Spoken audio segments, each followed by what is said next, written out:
Good evening, you're watching Profit 360 on NDTV Profit. I'm Sanjana, and for the next 30 minutes, we're going to be bringing you some very special coverage around an issue that has left countries all over the globe on the edge of uncertainty and has also caused a fair share of upheaval in governments and, of course, in the markets as well. My name is Sanjana, and standing by is my colleague Rishabh Bhatnagar. And we believe that there's going to be an announcement anytime soon regarding Donald Trump and the dozens of letters that he's going to be sending to nations around the world when it comes to the tariff that these countries have to pay. Just for context and background, the US has currently struck a deal only with the UK and only with Vietnam. Now, before I go to my colleague Rishabh, we also have Ajay Bagga, market expert, who's going to be weighing in on the mini deal and the impact that it's going to have on geopolitics and the markets, and also looking at how these letters and the imposition of these tariffs are going to affect the markets around worldwide, and really looking at the upheaval when it comes to geopolitical tensions. But before that, let me quickly go across to my colleague Rishabh, who's been tracking this issue relentlessly. Rishabh, we've seen something pretty rare after the Indian negotiators extended their stay in Washington, coming back, and now actually, sources told us yesterday and all of today that there seems to be a little bit of, some kind of reticence, some kind of hesitancy, and more importantly, a kind of a block that has reached between US and India when it comes to the trade talks. But a mini deal is imminent. But give us a sense of what do we know currently, what's on the table, and what can we expect? Right, Sanjana, this is sort of like the culmination of this last final round of negotiations that's been going on since the 26th of June. Indian negotiators were in Washington for about 8 days. They returned only on Friday, about only 3 days back. And since then, there has been no announcement of a deal. You're right when you say that there's been sort of a rough patch that has been hit with regards to the trade talks between the two countries. Rough patch, I agree with you on rough patch, because the way the commentary was leading into July 9th, it seemed very, very clear that India and the US were going to cut a very straightforward deal. An interim trade deal shouldn't have been much of an issue.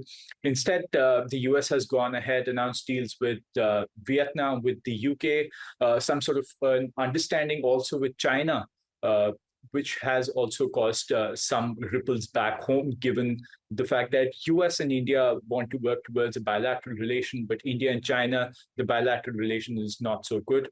And also, India and China are competing manufacturing economies in a lot of senses. So that is where there was some sort of dissonance that was growing.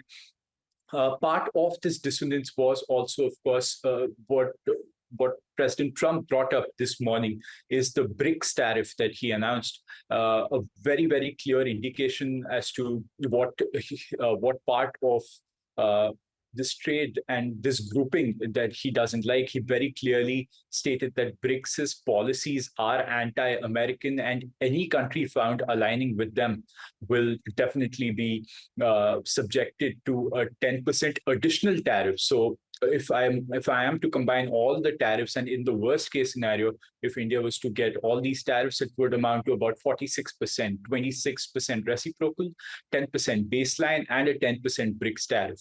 So that adds up to about 46%. Speaking of today, today is 9:30 p.m. IST is when we expected President Trump to send out letters to about 12 to 15 key trading partners.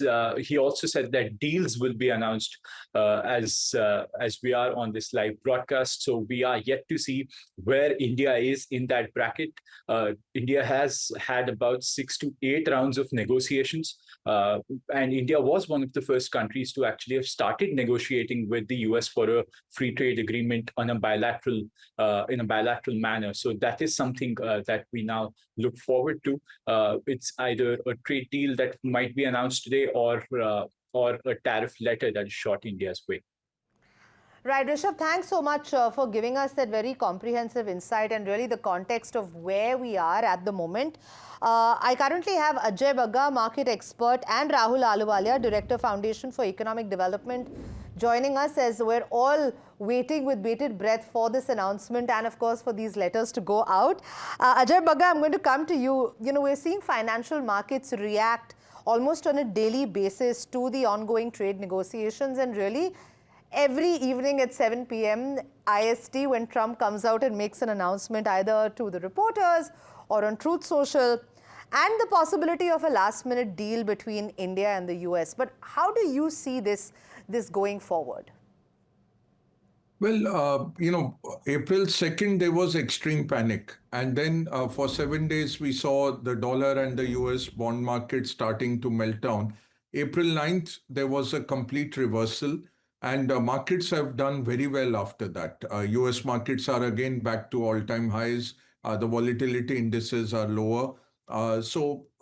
Overall, markets are going into this week, the July 9th deadline, a bit with qualified unease from the extreme panic of 2nd April. Mostly a 10% universal tariff has got discounted in. What is the option positioning showing you? A 1% loss in Europe, 1% loss in US if the 10% tariffs come through. Now that July 9th deadline has already gone to August 1st. So I don't know what Trump will be issuing today. It will probably be letters again justifying the sectoral tariffs of 25 to 50% on steel, aluminium, automobile parts, 10% universal tariffs. That is what we are expecting. India and US, not much of an expectation, though there have been leakages from sources in the government to media over the last 2 days. So maybe something comes through, a mini deal kind, what happened with China, for example, because it will be political suicide to open agriculture or the dairy sector, because small farmers will be hurt immensely by that. So that's not happening by any political government in the US, in India. That you can take off the table. So having done that, what will come through remains conjecture. Add to that the threat of 500% tariffs if you are taking Russian oil, which comes back every week, as you mentioned, and 10% today on BRICS, which the BRICS have universally condemned. Unanimously, they have come back and hit back at that. So a lot of noise. Markets have now learned to live with this strategic ambiguity, which is the Trump policy. Markets have factored that into a large extent. I would say India will probably get something between 10 and 24% as across the board tariffs, with sectoral carve-outs for steel, aluminium, auto and auto parts. Will we get any benefits on those 4 sectoral carve-outs? Looks very doubtful, because then he has to extend it to Japan, he has to extend it to EU. Those 2 negotiations are stalling right now. Koreans are stalling right now. So I don't see India getting a sweet deal today, if we get a deal at all, because the deadline has clearly moved to August 1st. Ajay Bagga, thanks so much for that analysis. I'm also joined by Ravikant Shamsundar Kapoor, Vice President of FIO, and Veena Sikri, former High Commissioner. Good evening to all of you, and thank you so much for joining. Veena ji, I'm going to come to you. Your assessment of the diplomatic implications of the US sending these very contentious tariff letters to countries, including India, and the pressure tactics involved in the current negotiations. Well, I think India is playing it very cool. I think we have had the negotiations with the US. At one time, they were saying next 48 hours there will be a deal that is going to be announced, but that did not happen. And we do know, as was just explained, that the dairy and the agricultural sectors are very sensitive, and I do not think there would be any hurry to conclude that deal. But I think that we are certainly not overreacting to anything that could happen. The deadline is now August the 1st, so there is going to be some, leeway, some time, and I'm sure, Japan, the European Union, South Korea, they're equally waiting for that. Although earlier on, President Trump had said that he had assured there would be 90 deals in 90 days. but that has not happened. And we do know that other than China, a limited trade truce there, UK, a partial deal there, and something very one-sided, it seems, with Vietnam. Only these three have come to any kind of conclusion, and the rest, everything is up in the air. So I think we have to just wait and see. We do know that today, of course, there was another announcement on the BRICS countries, and saying that if there was anything anti-American in what they decided, there would be tariffs on them. But I don't think that the BRICS joint statement is going to have anything anti-American. I think that there was concern at one point about this de-dollarization effort, but it has been fully explained that there is absolutely no attempt at de-dollarization. It's just that countries are trying to do deals in their own respective national currencies. And we know that we have a long experience on this with the rupee-ruble trading agreement of decades gone by. So we know how to work this, and that could increasingly happen with India's trading partners, but that's quite separate from any talk of de-dollarization. So I don't see the BRICS countries coming out with anything that would merit additional tariff for them. But perhaps there'll be no formal announcement yet, but perhaps this 10% tariff average could continue for the time being. I think India is quite correctly playing it very cool. Our Prime Minister is at the Rio de Janeiro summit in Brazil, and he'll be traveling to Namibia after that. And so we will have enough time before 1st of August to give to finalize a trade deal, a bilateral trade agreement, if possible, and otherwise to see how we would be able to work out something. Absolutely. Yeah. India definitely is standing its ground, number one, but also, you're right, playing it cool, having its feathers unruffled. Rahul, with the US threatening to impose higher tariffs on countries for not reaching a deal, how would you think that India should position itself to protect its economic interests, but while also remaining competitive globally? Yeah, I think the first thing in the framing is that it is not in our economic interest to have high tariffs reciprocally with the US, right? I think this idea that we safeguard our interest by either holding strong is just flawed. Our economic interest is to be competitive. The US is the largest market in the world.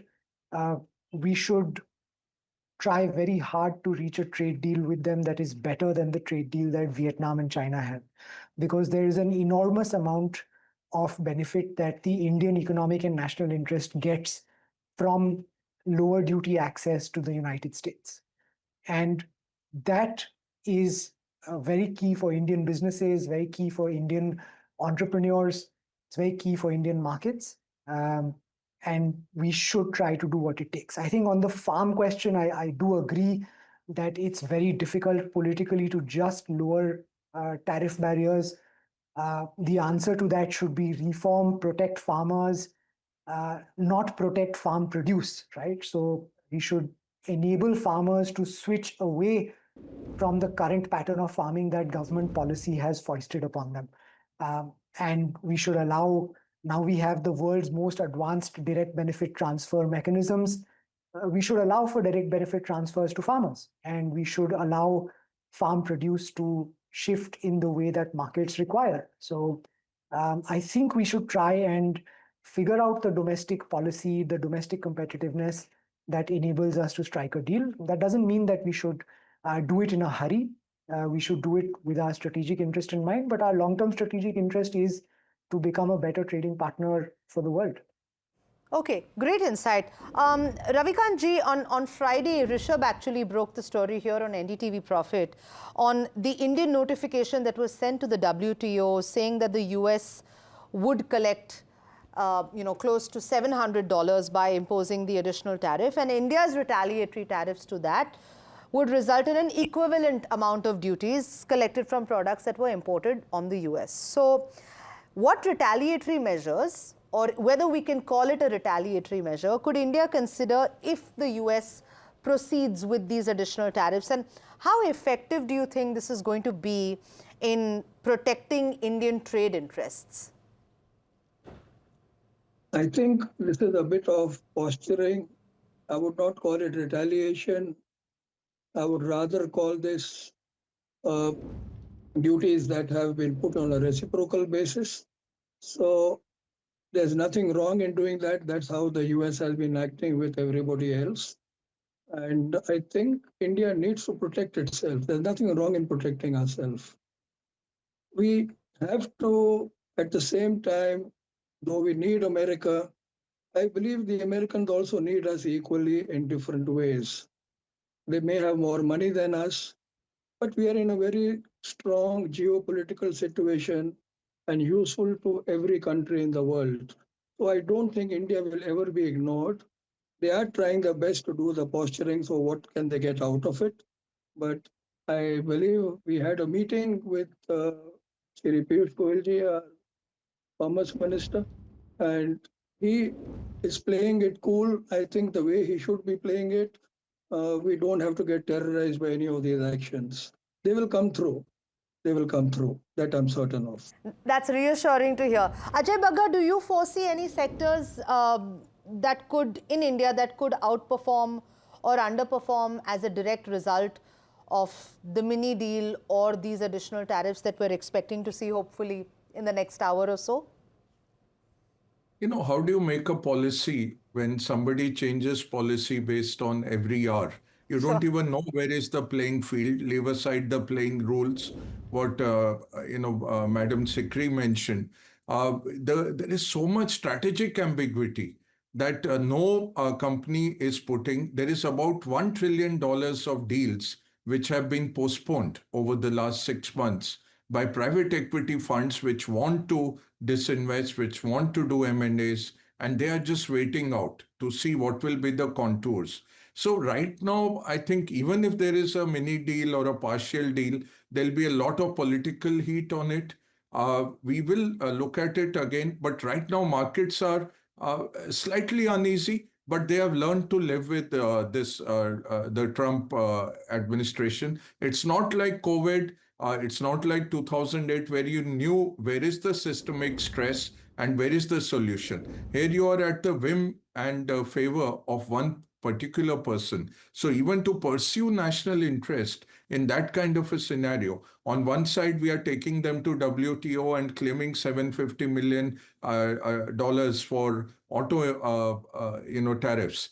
On the other side, we are hurt by their steel tariffs. But after the deal with UK, he's refused to reduce the steel tariffs. After talking to Canada that all the exports and the trade with Canada, which comes under his 2020 treaty, will not see tariffs. He's put 50% tariffs on aluminium from Canada. So Australia, which has an FTA for a number of years, is paying these tariffs. So why will you carve out for India? It's not going to happen today. And it won't happen unless you have a carve out for the rest of the world. Japan, 8% of their GDP is coming from auto exports into the US, finished cars and auto components. They are pleading for a deal. They are one of their best allies in the market.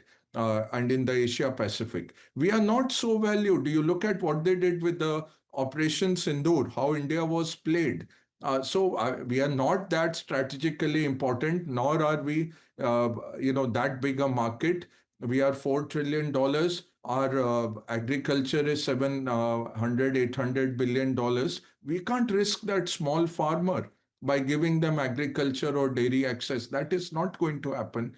If that doesn't happen, there will be some retaliation. What can benefit if our what you were showing in the segment earlier, if our high labor intensity sectors get some amount of preferential treatment, like a Bangladesh gets, like a Vietnam gets, before these tariffs came in. So there, our textile, our jewelry, our gems, our leather segments could benefit. But more than that, I'm not really seeing. Pharma, right now, they've not touched, and Ireland is a much bigger issue than us on pharma for the US. What our market research is showing, nearly 1 year of inventory has been built up in the US of pharma. So even if pharma sectoral carve-outs come out, it won't have an immediate impact. It will be a 6 months, 9 months impact that we'll see. Okay, Ajay Bagga, sorry to cut you off and interrupt there, but I think we have some breaking news coming on. I'm going to quickly go to Rishabh for that. I understand that there has been an imposition of the tariff on goods from Japan and South Korea. But Rishabh, let me come to you for all of the details if you're still with us. Right, Sanjana. Correct. Japan and South Korea both have been slapped with tariff letters from President Trump. These letters have been addressed to the leaders of the country. Both of them slapped with 25% tariffs. He's very clearly mentioned, Trump has very clearly mentioned that sectoral tariffs will continue separately. So the 25 and 50% tariffs on steel, aluminium, as well as auto components, that will continue separately. And also, if any goods were found to be transshipped to evade these high tariffs from another country that supposedly has lower tariffs, a much higher tariff will also be levied on those goods. The language of this letter, Sanjana, is very clear. What they mean to say is that even this 25% tariffs that they are charging, please understand that the 25% number is far less than what is needed to eliminate the trade deficit disparity we have with your country. This is the same text in the Japan letter as well as the South Korea letter. So Trump clearly flexing there and saying that even the 25% tariffs that we've slapped, even those are less to actually bring down the trade deficit that is there between our countries. He's also said that the only way to sort of evade this is the fact that they need to move manufacturing to the United States. That is something that will help with that. And also, if Japan or South Korea choose to retaliate, then whatever the number you choose to raise tariffs by will be added on to the 25% that we charge. That is the language that Trump has used, pretty aggressive, no words minced there by President Trump. So far, we have just these two letters that have come in. We are constantly, of course, scrolling Truth Social, that is the social media platform founded by Donald Trump himself, and we do expect more of these letters to come in. Back to you, Sanjana. Thanks, Rishabh, for that. Standing by for any other announcements that are going to be made on Truth Social. Donald Trump coming out and in his signature Donald Trump style, making use of this extremely harsh, stern language, almost taking a very condescending edge, talking about South Korea and Japan, kind of saying to them that whatever's already been imposed is still way below than the levies that they currently have on them. Ambassador Sikri, what message does the US send to its allies in Asia by imposing tariffs that are as steep as these on Japan and South Korea? And I'm curious and keen to understand how might this affect India's own trade negotiations or what happens to the relationship between India and the United States? Well, it is true that the relationship, the partnership, the close alliances between Japan, South Korea, and the US have been of long standing. And certainly this would come as quite a shock to them, because they were hoping that with their, the long negotiations, the meetings, and, the Japan delegation was in the US even over the July 4th weekend, which was, a major concession from both sides to continue and see if an agreement could be reached. But clearly the agreement has not been possible. There's a total standoff, and these 25% tariffs are going to impact not only Japan and South Korea, but it's a big signal for the rest of the world that there's going to be a fair amount of ruthlessness in the imposition of these tariffs.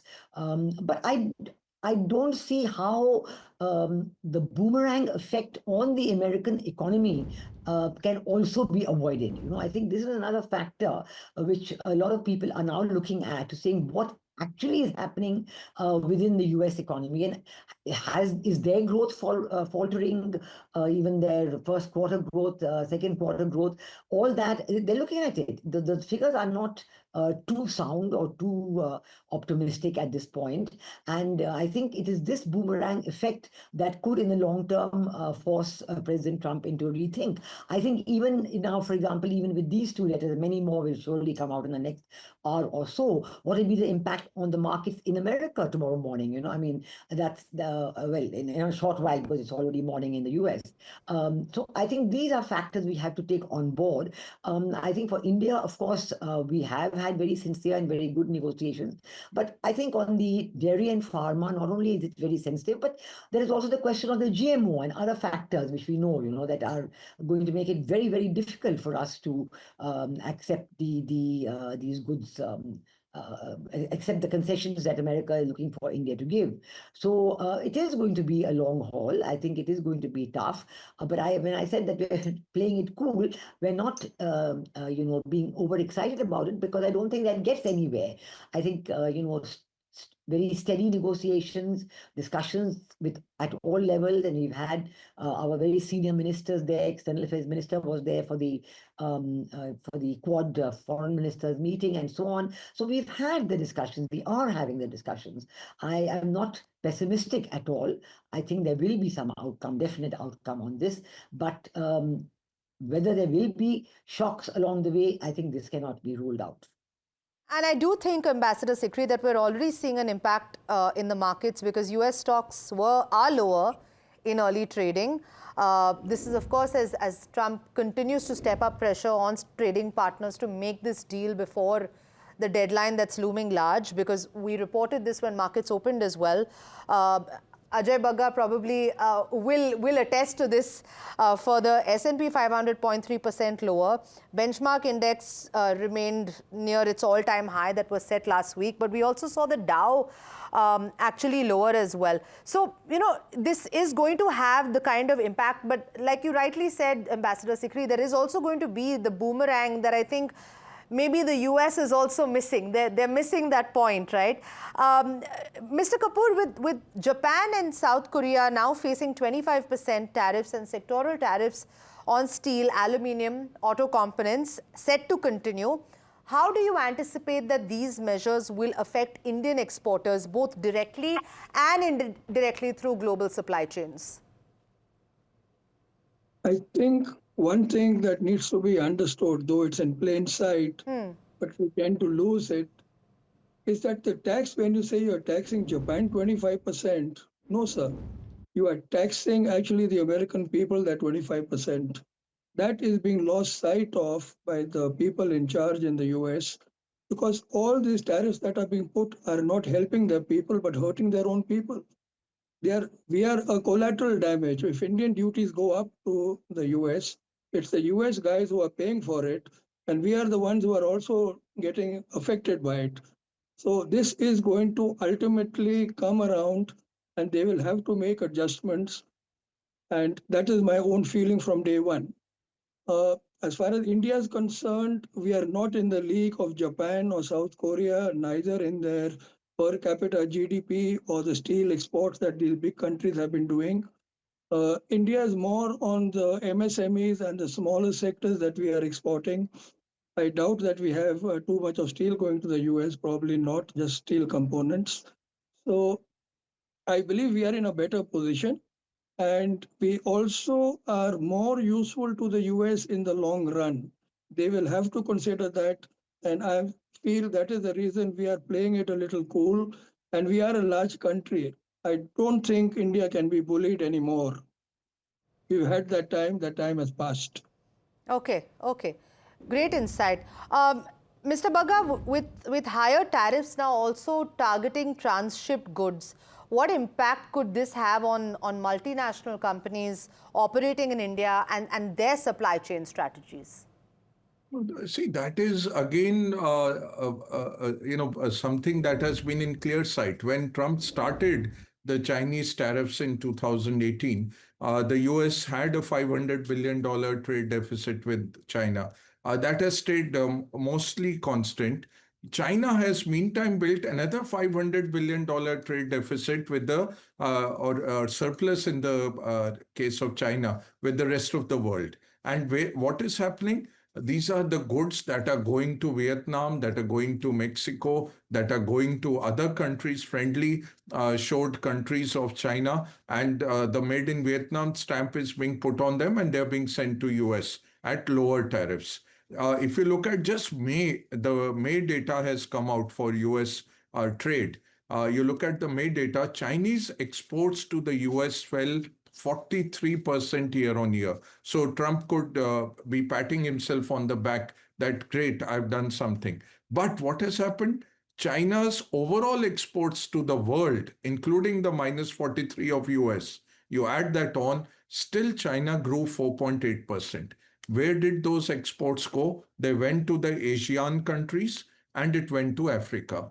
All of a sudden, Africa is consuming so much when we know those are relatively poorer countries. It's this transshipment that's happening. So what Trump is saying in Vietnam, I will charge you 40% on transshipped goods. Is somebody going to declare those goods? If you can pass them off as Vietnamese goods, you get 20%. If you say these came from China and I put my label on it, please charge me 40. Nobody's going to do that. And China has come out very clearly that any country that signs an agreement like this is in violation of good, friendly relations with us. So it won't be so easy for countries to sign this. That's why I've been saying this mini deal, a lot of this source-based reporting is happening for last 2 days. Let's see if something comes. It's a very difficult set of cards that our negotiators have been dealt. It is not easy, and it's not easy when the person you are playing with can change any card that they are holding in their hand at any time. Now, you have a Quad meeting happening, and then you put 25% tariffs on Japan. You are protecting Korea. There are over 30,000 US soldiers right now sitting in South Korea and protecting South Korea, and then you go and put 25%. EU is your biggest trade partner. Yesterday, they threatened 17% tariffs on EU foodstuffs Right. imported, which is again champagne. It's largely hitting the French economy. Correct. So very interesting things, Sanjana, happening. Ambassador Sikri, I know that you need to leave us, so I'm going to come to you for a last question, if you can give us the time. How do you think India should position itself diplomatically to safeguard its interests while maintaining stable relations at this point of time? And I think we've done a great job so far with both the US and key Asian partners like Japan and South Korea. No, I think, as far as the political level is concerned, I think India is on a very even keel, doing very well indeed. Absolutely. The foreign ministers' Quad meeting was very good, and preparing now for the Quad summit in India. And I think as far as trade is concerned, certainly diversification of partners and so on, all those are being examined. We've seen our Prime Minister on his longest ever foreign tour.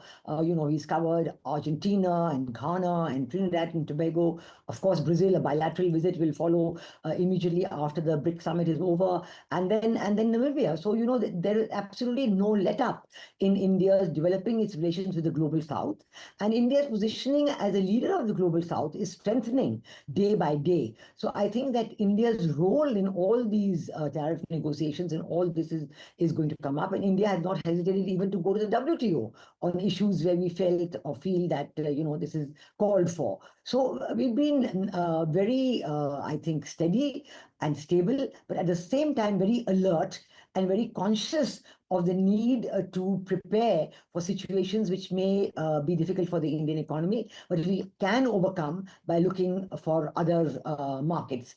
And I think it's difficult to say because, the US is India's largest trading partner. So these are difficult moments, but I think at some time, even this very, ongoing movement of the tariffs, I think will exhaust itself. Many people, many world economists writing about it are talking about this and saying in the end, we'll see how long this pressure lasts. It is surprising. It is shocking that Japan, a Quad member and a very close partner, has got this 25% levy. They must be really, figuring it out what to do and how to manage this threat to the bilateral relationship with USA. So I think that there are dangers. It is very serious.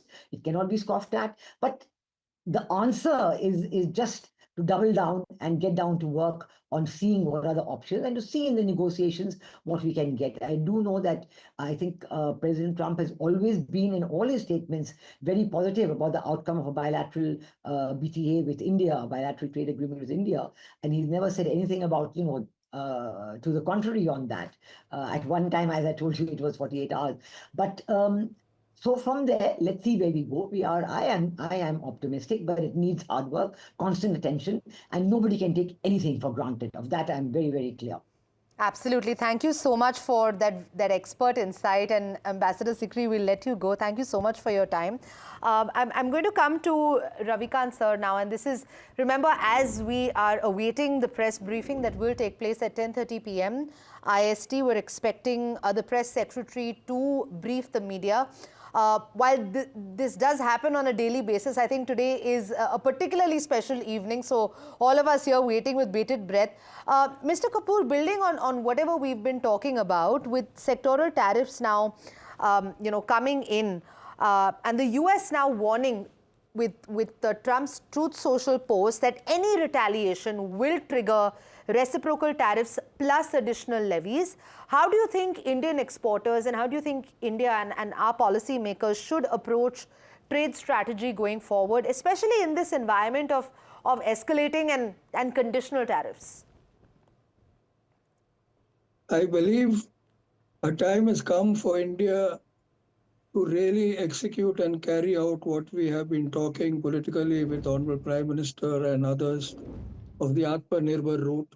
We have to start planning for ourselves from the grassroots for all our raw materials. And we have a huge potential in our own country for consumption, something that we have ignored.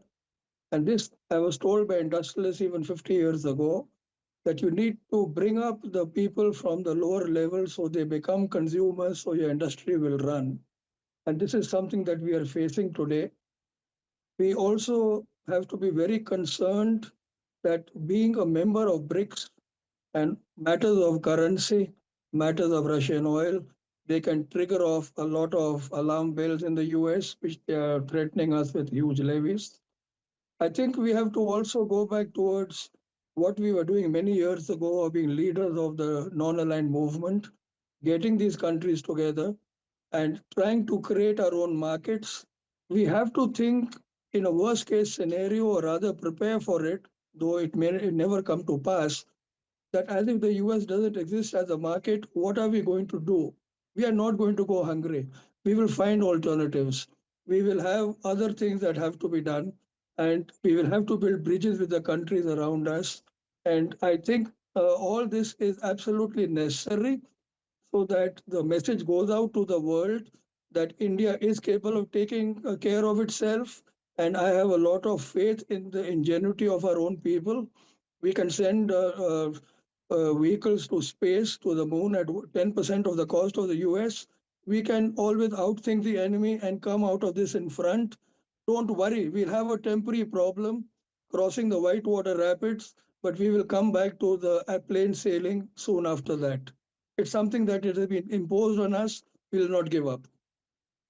I appreciate this positive sentiment, and I really think that this is something that we need. And honestly, Mr. Kapoor and Mr. Bagga, this has been India's stance right from the very beginning, to constantly reassure and say that whatever it is, Indian interests will be supreme, whether it is statements coming in from the government, whether it is statements coming in from the negotiators and the senior leadership, and whether it is across the sectors. I think that has been something that India has constantly maintained, and of course at the same time had a very assertive stance in terms of, look, while we're happy to talk, we're happy to come to the negotiating table, we're not going to be bullied and we're not going to be steamrolled. Mr. Bagga, how do you expect Asian and global markets now to react to the US's offer to lift tariffs in a matter of weeks for companies that relocate production to the US? Because that's also part of this Truth Social post, and to the threat of even higher tariffs in case of retaliation.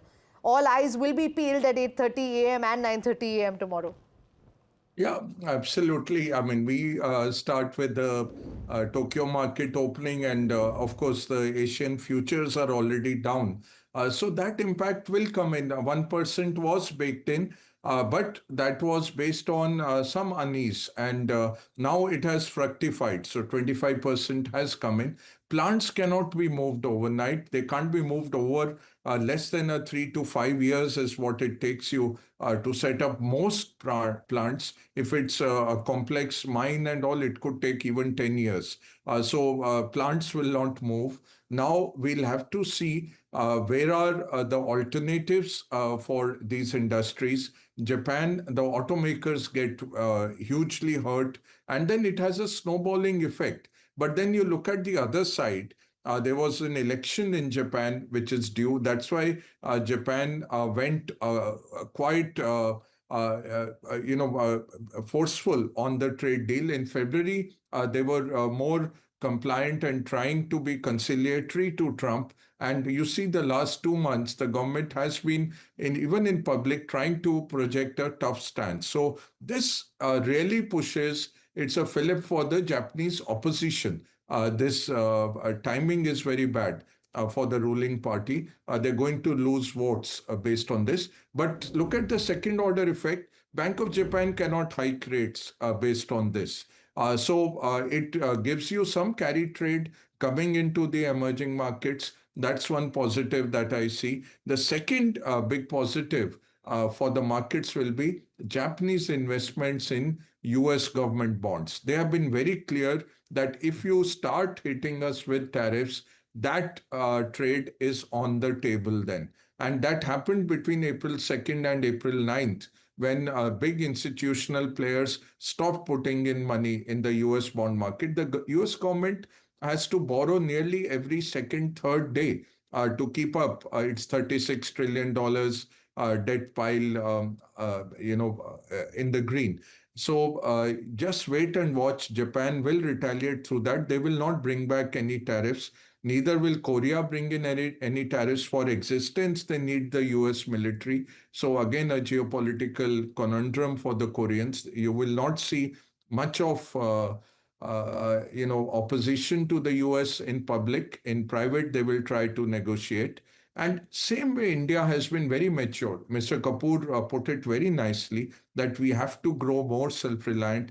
The $100 billion of US goods trade is not that big, but of course, it will take away a lot of our employment, especially in very labor-intensive segments. We have seen diamond workers committing suicides in Surat. We have seen textile companies getting into trouble. So you could see things like that happen. Now we have to see what are the margins and who can absorb this. I'll give you a small analysis if there is time. Otherwise, we can move on. Okay, all right. I'm afraid we're completely out of time, but thank you so much to Ajay Bagga and thank you so much, Mr. Kapoor. All of us waiting for the press briefing that will take place at 10:30 p.m. That's about 15 minutes from now. So I'll see you on the other side of this very short break. Thanks for watching.